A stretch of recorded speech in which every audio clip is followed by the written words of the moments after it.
Hi అండి, welcome to ఐకెల్ kitchen. ఎలా ఉన్నారు? బాగున్నారా? నేను కూడా చాలా చాలా బాగున్నానండి. ఈరోజు అయితే కనుక మంచి రెసిపీతో మీ ముందుకు వచ్చానండి. అదేంటి అనుకుంటున్నారా? మటన్ కైమాతో ఇగురు అనమాట. కైమా ఇగురు అనమాట. అంటే చాలా టేస్ట్ బాగుంటుందన్నమాట ఈ పద్ధతిలో చేసుకుంటే. ఓకేనా? ఎలా చేస్తాను ఏంటి నా స్టైల్లో నేను చూపిస్తాను, చూసేయండి. ఇదిగోనండి, నేనైతే కనుక 1/2 కేజీ మటన్ తీసుకున్నాను అనమాట. దాన్ని శుభ్రంగా కడిగేసి పక్కన పెట్టుకున్నాను. ఇదిగోనండి 1/2 కేజీ అనమాట మటన్ ఇది. దాంట్లోకి ఇదిగోనండి ఒక ఉల్లిపాయ అనమాట, ఒక మీడియం సైజ్ ఉల్లిపాయ ఒకటి తీసుకున్నాను. అది చిన్న చిన్న ముక్కలుగా కట్ చేశాను. ఇదేమో అల్లం వెల్లుల్లి పేస్ట్. ఇది వచ్చేటప్పటికి ఏమైనా కరివేపాకు, కొత్తిమీర. ఇది వచ్చేటప్పటికి ఏంటంటే ఇదిగోండి, ఇదేమో ధనియాల పొడి అనమాట. అంటే ఒట్టి ధనియాల పొడేనండి ఇది. అంటే మామూలుగా కొంచెం అంతా వేయించి ధనియాల పొడి కొట్టేశాను అనమాట. ఇది వచ్చేటప్పటికి గరం మసాలా, అంటే చెక్క, లవంగా, మనం ఒక యాలక్కాయ ఇవన్నీ వేసి పొడి చేసుకుంటాం కదా, హోమ్ మేడ్ గరం మసాలా అదనమాట. ఇంతేనండి దీనికి కావాల్సినవి. ఇంకా దీంట్లో కొంచెం అంతా చివరిలో కొద్దిగా కొబ్బరి పొడి ఒకటి యాడ్ చేస్తానండి. అంతేనండి దీనికి కావాల్సిన ఈ ఐటమ్స్ అనేది. ఇప్పుడు ఎలా చేయాలి అంటే నేను చూపిస్తాను చూడండి. ఇదిగోనండి, స్టవ్ వెలిగించుకుని చక్కగా నేనైతే కనుక ఒక బాండీ పెట్టేసేసుకున్నాను అనమాట. దాంట్లోకి ఒక 3 స్పూన్ల టీ స్పూన్ల ఆయిల్ అయితే కనుక వేసుకుంటున్నాను అనమాట. ఎందుకు అంటే కనుక ఈ కైమా కొంచెం అంతా వేగాలి కాబట్టి మగ్గడానికి ఈ ఆయిల్ అయితే అవసరం అవుతుందండి. దాంట్లోకి ముందుగా అయితే కనుక దాల్చిన చెక్క మొక్క వేసుకున్నాను. అంటే 1 ఇంచ్ ఉంటుంది అనమాట. ఇది 3 లవంగ మొగ్గలు వేసానండి. ఇలా ఆయిల్లో చక్కగా ముందుగా ఫ్రై చేసిన తర్వాత ఈ కైమా ఫ్రై చేస్తే చాలా బాగుంటుందన్నమాట. మీరు ఎప్పుడైనా ట్రై చేయకపోతే కనుక ఒకసారి ట్రై చేయండి. ఈ చెక్క, లవంగాలు కొంచెం అంతా వేగిన తర్వాత ఉల్లిపాయలు, పచ్చిమిరపకాయలు, కరివేపాకు, కొత్తిమీర అయితే ఇప్పుడే వేయట్లేదండి, ముందుగా అయితే కరివేపాకు వేశారనమాట. ఇవి చక్కగా దోరగా వేయించుకోవాలండి, ఎర్రగా వేగాలన్నమాట. ఇవి మీకు తెలుసు కదా, ఉల్లిపాయలు తొందరగా మగ్గాలి అంటే కనుక కొంచెం అంత ఉప్పు వేసుకున్నారనుకోండి చాలా తొందరగా మగ్గిపోతాయి అనమాట. ఉల్లిపాయలు మగ్గుతాయి ప్లస్ వేగుతాయి అనమాట. అందుకోసం అని చెప్పని కొంచెం అంతా ఉప్పు వేస్తానండి నేను ఇప్పుడు. ఇలా ఉప్పు వేసి చక్కగా ఉల్లిపాయలు, చక్కగా పచ్చిమిరపకాయలు ఇవన్నీ కూడా వేయించుకోవాలన్నమాట. కొంచెం ఎర్రగా వేయించుకోవాలండి. ఈ కైమా అనేదండి అరుగుదలకి చాలా మంచిదనమాట. అంటే కొంచెం చిన్నపిల్లలు ఉన్నా సరే కానీ, లేదంటే మటన్ తింటే కొద్ది పెద్దవాళ్ళు అరగదు అనుకున్న వాళ్ళకి చక్కగా ఇట్లా మటన్తో ఇలా ఇగురు చేసి పెట్టారంటే చక్కగా హాయిగా తింటారనమాట. ఓకేనా? ఇదిగోనండి, ఇలా ఇలా చక్కగా ఉల్లిపాయలన్నీ కూడా ఎర్రగా వేయించుకోవాలి. ఇదిగోనండి, ఇది చక్కగా ఎవరైనా కానీ చేసేసేయచ్చండి, ఈజీగానే చేసుకోవచ్చు. ఈ కైమా కోసం అంటే ఎక్కువసేపు టైం అనేది పట్టదనమాట. ఇదిగోనండి, ఉల్లిపాయలు చక్కగా ఎర్రగా వేగిన తర్వాత ఈ మటన్ కైమా ఉంది చూసారా, ఈ కైమాను వేసి చక్కగా ఈ ఉల్లిపాయలు, ఈ ఆయిలు, ఈ మనం వేసిన పచ్చిమిరపకాయలు, కరివేపాకు ఇవన్నీ కలిసేలాగా చక్కగా కలుపుకోండి. దాంట్లోనే ఒక 1/2 టీ స్పూన్ అంతా పసుపు అనమాట. ఇదిగోనండి, పసుపు చూసారు కదా, పసుపు కూడా వేసిన తర్వాత చక్కగా ఈ మొత్తం కైమా అంతా కూడా చక్కగా కలిపేసేసుకోండి. ముందుగా పసుపు ఎందుకు వేసానంటే కైమా కూర అంటే తొందరగానే అయిపోతుందండి ఈ పసుపు వేయటం వల్ల, ఇంకొంచెం తొందరగా మగ్గుతుందనమాట. అందుకోసం అని చెప్పానని నేను పసుపు వేసానండి. ఇప్పుడు దీన్ని ఒక 10 నిమిషాల పాటు మగ్గిస్తానమాట. మూత పెట్టి ఒక 10 నిమిషాల పాటు చక్కగా మగ్గించుకోవాలండి. ఇదిగోనండి, 10 నిమిషాల తర్వాత ఒకసారి నేను చూపిస్తున్నాను చూడండి. చూసారా, ఆయిల్లో చక్కగా ఫ్రై అవుతుంది కదా, ఇలా ఫ్రై అవ్వాలన్నమాట. ఎప్పుడైనా సరే కానీ నాన్ వెజ్ చేసేటప్పుడు ఫస్ట్ ముందుగా ఆయిల్లో చక్కగా ఇట్లా ఫ్రై చేయండి. అంటే కొంచెం అంత వాటర్ వస్తుందన్నమాట. ఆ వాటర్ వచ్చిన తర్వాత కూడా ఆ వాటర్ అంతా కూడా ఈ ఆయిల్లోనే ఎగిరిపోవాలన్నమాట.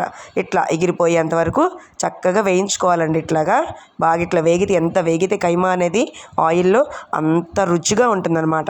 ఇప్పుడు దీంట్లోకి అల్లం వెల్లుల్లి పేస్ట్, ఇది వచ్చేటప్పటికి ఏంటంటే 1 స్పూనున్నర వేస్తున్నానండి నేను. అదిగోనండి, చూసారా, నేను 1 స్పూనున్నర అల్లం వెల్లుల్లి పేస్ట్ వేసాను. వేసి ఇది కూడా పచ్చి వాసన పోయేంత వరకు కొంచెం ఒక 2 నిమిషాల పాటు అలా వేయించండి. మీరు అంటే పచ్చివాసన పోయిందని ఎట్లా తెలుస్తుంది అనుకుంటున్నారా? ఈ అల్లం పేస్ట్ వేగినప్పుడు ఒక మంచి సువాసన అనేది బయటకు వస్తుందండి. అంటే ఒక మసాలా వాసన బయటకు వస్తుందన్నమాట. అప్పుడు వరకు కొంచెం దోరగా వేయించండి కదుపుతూ ఇట్లా. ఎందుకంటే పక్కకి అట్లా వేసేసి కలిపేసి వెళ్ళిపోయామనుకోండి, అల్లం పేస్ట్ కదా, కొంచెం అంతా అడుగంటుతుందండి. అందుకోసం అని చెప్పానని ఇలా కలుపుతూ వేయించండి చక్కగా. అల్లం పేస్ట్ కూడా వేగుతుంది, ఈ కైమాకు కూడా చక్కగా పడుతుందన్నమాట.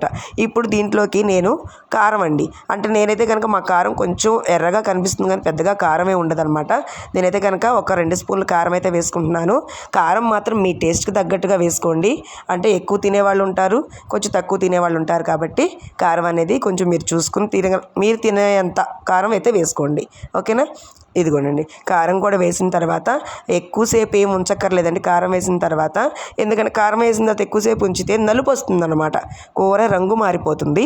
అందుకోసం అని చెప్పానని ఎక్కువసేపు అవసరం లేదు. కారం కొంచెం అంతా వేగిన తర్వాత దీనికి సరిపోను వాటర్ పోస్తున్నాను చూడండి. చాలా తక్కువ వాటరే పోస్తున్నాను అనమాట. అంటే ఒక చిన్న గ్లాస్ వాటరే పోసానండి. ఎక్కువ వాటర్ అయితే పట్టదండి దీనికి. మామూలుగా మనం మటన్కి పోస్తాం కదా, ముక్క మునిగేంతవరకు అని పోస్తాం కదా, అన్ని వాటర్ అయితే పట్టవండి కైమాకి. చాలా తక్కువ వాటరే పడతాయి అన్నమాట. వాటర్ వేసిన తర్వాత చక్కగా ఒకసారి అటు ఇటు కలిపేసేసిన తర్వాత దీన్ని ఇదిగోనండి ఇందాక మనం ఉప్పు కొంచెం అంతా ఉల్లిపాయలు వేగడానికి వేసాం కదా, ఇప్పుడు కూరకి సరిపడా ఉప్పు వేసానమాట.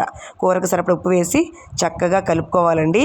కలిపిన తర్వాత దీన్ని మూత పెట్టుకుని ఇది కొంచెం అంత దగ్గరికి రావాలన్నమాట. దగ్గరకు వచ్చేంత వరకు కొద్దిగా మూత పెట్టుకుని మగ్గించుకోండి ఒక 5 నిమిషాల పాటు. ఏమండి ఇదిగోనండి చూసారా, ఇదిగోనండి దగ్గర పడింది కదా, ఇట్లా చూసారా కనిపిస్తుంది కదా, పక్కకి ఆయిల్ అంతా కూడా చక్కగా పక్కకు వస్తుందన్నమాట. ఇలాంటి టైంలో ఏం చేస్తారంటే నేను ఇందాక చెప్పాను కదా, కొంచెం అంతా ఇది కొబ్బరి పొడి అనమాట. నేనైతే కనుక ఎండు కొబ్బరి వాడానండి. మీ దగ్గర కనుక పచ్చి కొబ్బరి అవైలబుల్గా ఉంటే పచ్చి కొబ్బరి అయినా వేసుకోవచ్చు, ఎండు కొబ్బరి అయినా వేసుకోవచ్చు. ఏదైనా సరే కానీ కొబ్బరి టేస్ట్ చాలా బాగుంటుందండి. ఇలా ఉడుకుతూ ఉన్నప్పుడు ఇప్పుడు నేను కొత్తిమీర వేస్తున్నాను అనమాట. అంటే చాలామంది ఏంటంటే కూర అంతా అయిపోయిన తర్వాత పైన ఊరికే కలర్ కనిపించడం కోసం కొత్తిమీర వేసుకుంటారు. అలా కాకుండా ఇలా కూర ఉడికేటప్పుడే కొత్తిమీర వేసుకోండి. ఈ కొత్తిమీరతో కూడా కలిపి ఉడికితే కైమా టేస్ట్ చాలా బాగుంటుందండి. ఒక కైమానే కాదు, నాన్ వెజ్ ఐటమ్స్ ఏయన్నా సరే కానీ బాగుంటాయి అన్నమాట. ఇప్పుడు మనం దీంట్లోకి ఈ ధనియాల పొడి, తర్వాత గరం మసాలా పొడి, నేను మీకు ముందుగా ఫస్ట్లో చూపించాను కదా, ఇవి అనమాట. ఈ మసాలా కూడా వేసేసాను. ఇంకా అంతేనండి, దీంట్లో వేయటానికి అనేది ఏమీ లేదనమాట. అన్ని కూరలో పడిపోయినట్టే. ఉప్పు, కారం, చక్కగా గరం మసాలా, కొత్తిమీర అన్నీ కూడా చక్కగా కూరలో పడినాయి అనమాట.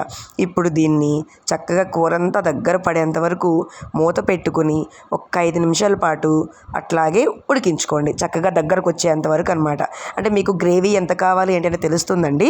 ఒకసారి నేను చూపిస్తున్నాను చూడండి. మూత తీసిన తర్వాత ఇదిగోనండి దగ్గర పడిపోయింది చూసారా, ఇదిగోనండి. ఇట్లా మీకు ఇలా కావాలి అనుకుంటే, అంటే ఇలా ఉంటే చాలు, ఇంత దగ్గరగా వస్తే చాలు, ఇగురు కావాలి అనుకుంటే కనుక ఆఫ్ చేసేసుకోండి. లేదు అంటే కనుక ఇంకొంచెం దగ్గరగా కావాలి అంటే కనుక ఇంకొక 2 నిమిషాల పాటు స్టవ్ మీదే ఉంచుకోండి. అంతేనండి, మటన్ కైమా కూర రెడీ అయిపోతుంది అనమాట. ఇంకా చూసారా ఎంత సింపుల్గా ఉందో, చాలా ఈజీగా ఉంది కదా. మీరు కూడా తప్పకుండా ఒకసారి ట్రై చేయండి. కానీ టేస్ట్ కూడా చాలా బాగుంటుంది. ఇంకా వేరే వేరే మసాలాలు ఎక్కువ వేసారనుకోండి, మనం వేసే కైమా టేస్ట్ అనేది ఈ మసాలాలు అనేవి కూడా డామినేట్ చేస్తాయి అన్నమాట. అందుకని ఇలా తక్కువ మసాలాలతో చాలా రుచిగా ఉండేలాగా కైమా కూరని ఇంత ఈజీగా చేసేసుకోవచ్చు అనమాట. చూసారు కదా, ఈజీగా చాలా టేస్టీగా కైమా కూర రెడీ అనమాట. ఇదే మీకు కొంచెం ఫ్రైలా కావాలి అనుకున్నారనుకోండి, ఇంకాసేపు దగ్గరే ఉంది చక్కగా వేయించుకుంటే బాగా ఫ్రైలాగా కూడా అయిపోతుంది అనమాట. దీనికి కాంబినేషన్ పక్కన టమాటో రసం కానీ లేదంటే చింతపండు చారు కానీ అయితే చాలా అంటే చాలా బాగుంటుందండి. ఓకేనా. ఎవరికైనా సరే కానీ టమాటో రసం ఎలా కావాలి అనేది కావాలి అనుకుంటే ఆల్రెడీ మన వీడియోలో చేసి ఉంచానండి, ఒకసారి వెళ్ళి చూడండి. ఓకేనా. ఇదిగోనండి కైమా ఇగురైతే కనుక రెడీ అయిపోయిందనమాట. చక్కగా వేడి వేడి అన్నంలో ఈ కాంబినేషన్కి రసము ఇవేమీ లేకపోయినా సరే కానీ చక్కగా రైస్లో పెట్టుకుని కలుపుకు తినేసినా కూడా చాలా అంటే చాలా బాగుంటుందన్నమాట. ఎలా ఉంది, నచ్చిందా మీకు ఈ వీడియో? నచ్చితే కనుక లైక్ చేసి షేర్ చేసి మన ఛానల్ని కొత్తగా ఎవరైనా చూస్తూ ఉంటే కనుక సబ్స్క్రైబ్ చేసుకోండి. ఓకేనా. ఇలాంటి రెసిపీస్ ఏమైనా కావాలి అంటే కనుక నన్ను కామెంట్ సెక్షన్లో అడగండి. ప్లస్ ఇంకొకటి, ఈ కైమా రెసిపీ అనేది ఎలా ఉంది ఏంటనేది తప్పకుండా కామెంట్ చేయడం మాత్రం మర్చిపోమాకండి. ఓకేనా. ఈ చూసే ముందు ఒక లైక్ మాత్రం ఇవ్వకుండా వెళ్ళకండి. ఇప్పటి వరకు నన్ను సపోర్ట్ చేసిన మీ అందరికీ కూడా పేరు పేరున చాలా చాలా చాలా థ్యాంక్స్ అండి. మంచి మంచి కామెంట్స్ అన్నీ పెడుతున్నారు, చాలా థ్యాంక్స్ అనమాట.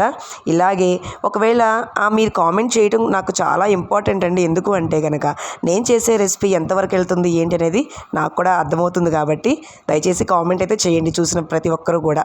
ఓకేనా. ఇంకొక వీడియోతో మళ్ళీ మీ ముందుకు వస్తానండి. బాయ్ అండి.